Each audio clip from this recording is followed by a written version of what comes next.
मैंने ये कहने की कोशिश की कि देखो, हमने महापुरुषों की कहानियाँ पढ़ाने की कोशिश की जी, हमने कुछ आदर्श बताए, ठीक हो गया जी, लेकिन अब ये समझ में आता है ना कि महापुरुषों की कहानियाँ सुनने से, पढ़ने से अच्छा जीने की प्रेरणा मिलती है, लेकिन मेरी परिस्थितियों में मेरी प्रॉब्लम में कैसे हैंडल करूं इसकी योग्यता नहीं मिलती है। क्या बोला?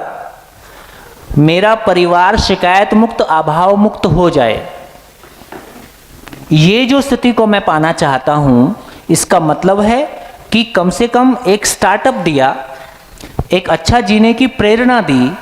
अच्छा जीने की प्रेरणा एक बात है और अच्छा जीने की योग्यता दूसरी बात है।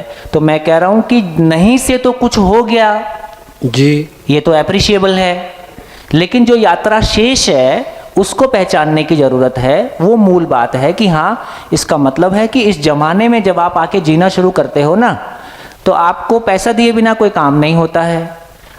मैं कहना चाहता हूँ कि केवल आदमी को दो अप्रोच हैं। एक अप्रोच है कि आदमी को अच्छा बना दो, बाकी सब ठीक हो जाएगा। दूसरा अप्रोच है कि सिस्टम को ठीक कर दो, ये आदमी ठीक हो जाएगा।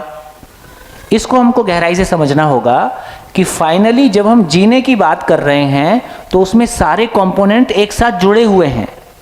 मैं किसी समाज का हिस्सा हूँ, मैं किसी पॉलिटिकल सिस्टम का हिस्सा हूँ, मैं बाजार का हिस्सा हूँ, तो इन सारी चीज़ों से मैं अलग नहीं हूँ और इन सब पे अंतर्राष्ट्रीय प्रभाव हैं।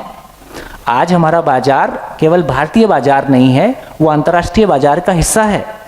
आज हमारी देश की राजनीति केवल हमारे देश से नहीं चलती है, वो अंतर्राष्ट्रीय प्रेशर में भी चलती है। तो जब इन सारे फैक्टर्स को हम समझने जाएंगे तो केवल एक बच्चे को जब आप तैयार करते हो कि देखो ऐसा नहीं करना चाहिए, झूठ नहीं बोलना चाहिए, ऐसा नहीं करना चाहिए, ये उपदेशात्मक जो शिक्षा है ये किसी हद तक उसको गलतियों से बचा लेती है, एप्रिशिएबल है। लेकिन इस जमाने में जीने के लिए समर्थ बना दे, उसके लिए उसको बाद में जाके अपने आप को फिर से चेंज करना पड़ता है। इसलिए दो शब्द बहुत अच्छे हैं, मोटिवेशन और ट्रांसफॉर्मेशन। क्या फ़र्क है दोनों में? मोटिवेशन और ट्रांसफॉर्मेशन। मोटिवेशन का मतलब है किसी दूसरे के प्रभाव में मैं कुछ देर अच्छा रह जाता हूं। भगत सिंह की फिल्म देखी और उस दिन तो जोश आ ही जाता है, और अगले दिन सुबह आलू का पराठा और चाय में सारा जोश चला जाता है। ठीक? तो किसी एक व्यक्ति और वातावरण के प्रभाव से मैं एक तरह से सोचता हूं, लेकिन ये उधारी का माल है, ये मेरी अपनी पूंजी नहीं है।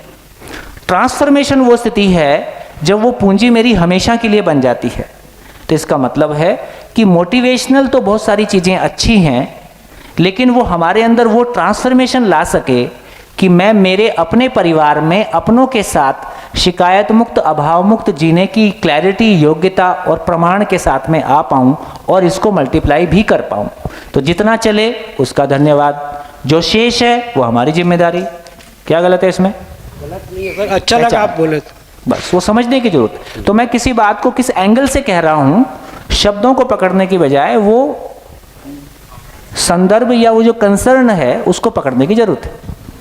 हाँ जी, चलिए, मेरे को लगता है हाँ, नहीं कुछ मोटिवेशनल गुरु, हाँ, तो ऐसा नहीं होना चाहिए, ट्रांसफॉर्मेशनल गुरु होना चाहिए। भाई कह लो। हाँ। ये गुरु शब्द में प्रॉब्लम है। राइट। तो भाई मतलब जो अभी कहा जाता है कि ये मोटिवेशनल गुरु हैं, हाँ, यूट्यूब में हाँ, तो मोटिवेशन में मोटिवेशन वाले की दुकान चलती है, बाकी वो क्या मिला पता नहीं। हाँ, वो क्षणिक होता है। हाँ, या कुछ तो समय कुछ समय अच्छा लगता है जी। और वो ट्रांसफॉर्मेशन ना 2 घंटे के लेक्चर से नहीं आएगा जी। वो एजुकेशन से आएगा। एजुकेशन वो जगह है, घर वो जगह है और एजुकेशन वो जगह है जहां ट्रांसफॉर्मेशन आ सकता है, क्योंकि ट्रांसफॉर्मेशन एक प्रक्रिया है। प्रक्रिया कोई समय लेगी। वो समय घर में उपलब्ध है, वो समय स्कूल में उपलब्ध है। आज माँ बाप को अपने बच्चे उपलब्ध नहीं हैं, बड़े बच्चे। आपको अपने बड़े बच्चे से बात करने के लिए अपॉइंटमेंट लेना पड़ सकता है और वो कह देता है मैं बिजी हूँ, यस, बाद में आना। कितने लोग सहमत हैं? आपका दर्द मैं समझता हूँ।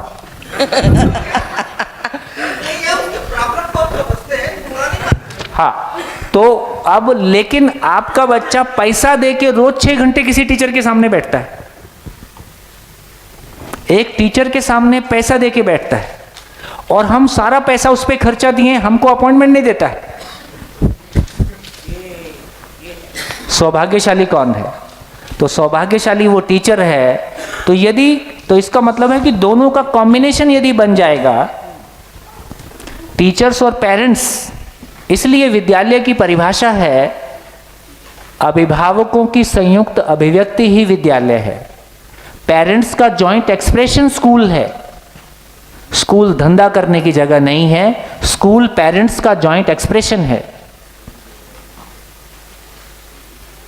ये बात समाज को समझ आने की जरूरत है, क्योंकि हम समाज नहीं है, हम बाजार का हिस्सा हैं, इसलिए हम भी किसी स्कूल में अपनी पार्टनरशिप डाल देते हैं।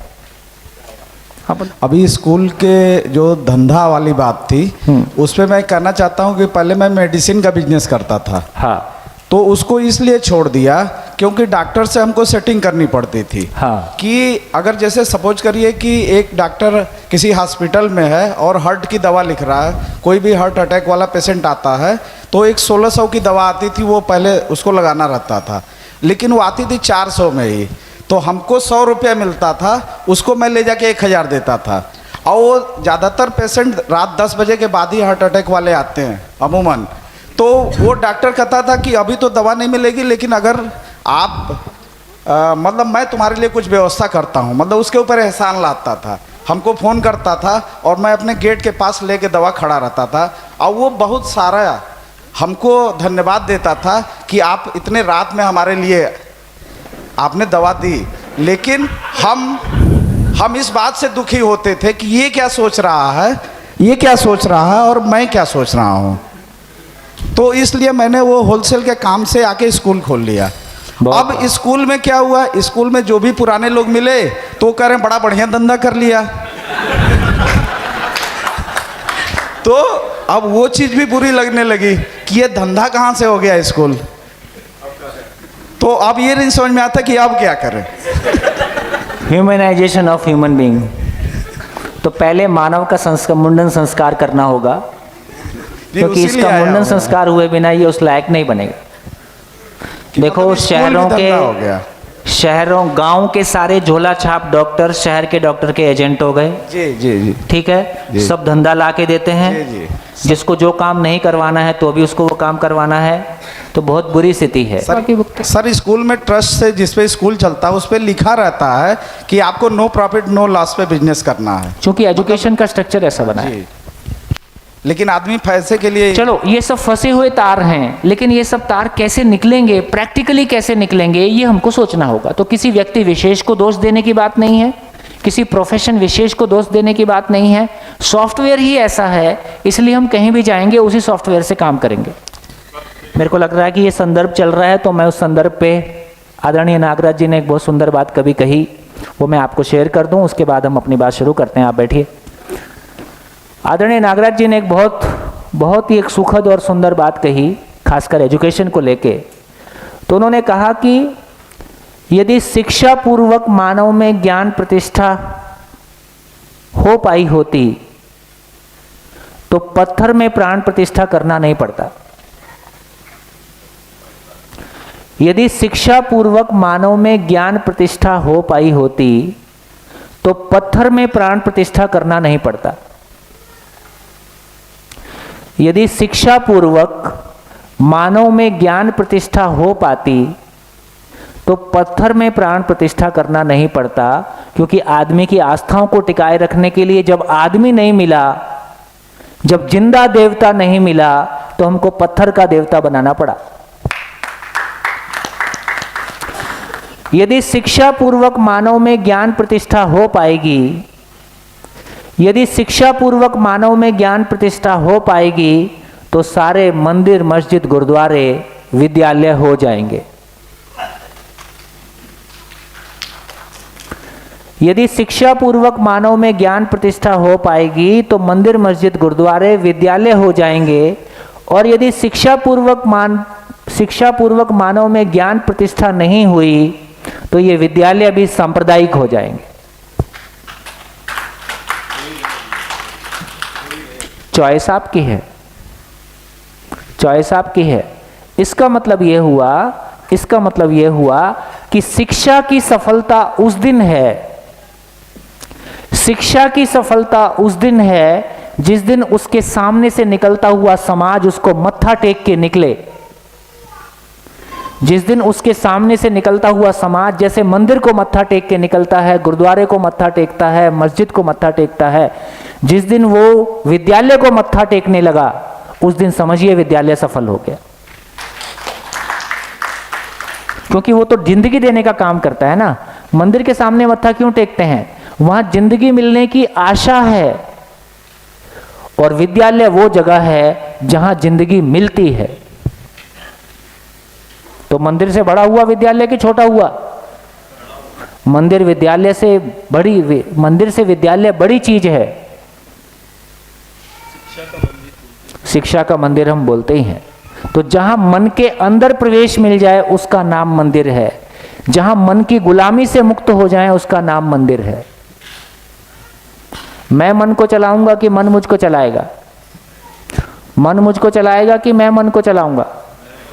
मैं मन को चलाऊंगा। यदि मैं मन को चलाऊंगा, इसी का नाम मंदिर है। मन के अंदर प्रवेश कर जाना, मन से आगे निकल जाना, इसका नाम मंदिर है।